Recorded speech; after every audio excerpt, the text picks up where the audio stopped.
I really think in some little way what I'm doing can help the whole future of the planet. My passion for worms began probably 30 years ago, and I was out at my uncle's farm when I was about 17, 18, and he had a little veggie patch, and he said to me these people from up the road had given him some compost worms and said, try these and in your cow manure and see how they go, and then you'll get a really good fertiliser.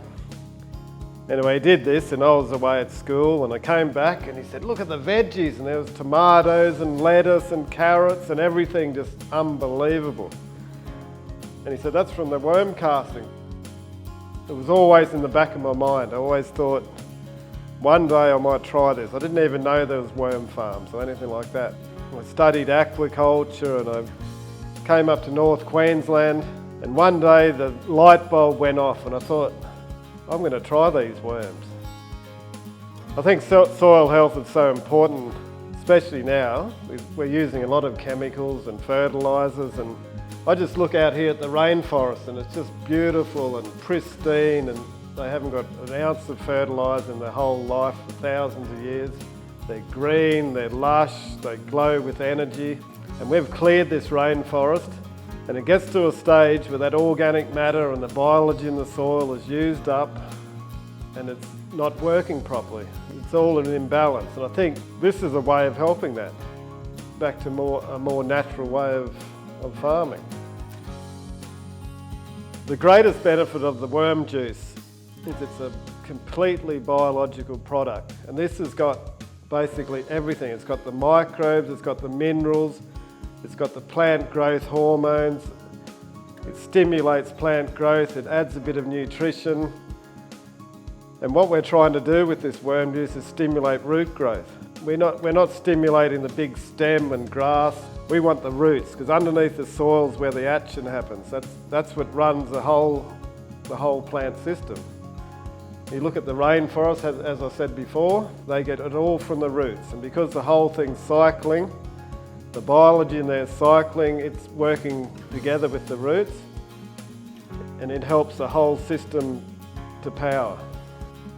Now and then I get people coming up at the markets or in the street and say, I got your NutriGold worm castings or worm liquid, and it's done this and that, and my plants look unbelievable, and it's some of the proudest moments of my life. Just hearing that, I produced all that. I took it from a bit of cow manure and a few other inputs. The worms ate it. Then from that we got something which is helping the whole planet. And I think if you've got a healthy soil, you've got all the minerals available to the plant, they can take it up. They've got the minerals in the fruit, in the vegetable, in the pasture that was meant to be there. Then you're going to be helping everyone with that. Mineral deficiency in agriculture is a very real thing at the moment. When I first started over 20 years ago, a lot of my friends, I'd say, I'm getting into worm farming. I'd say, what the hell's that? And I said, oh mate, get the worms and they eat the manure and they make a fertiliser, and they sort of rolled their eyes.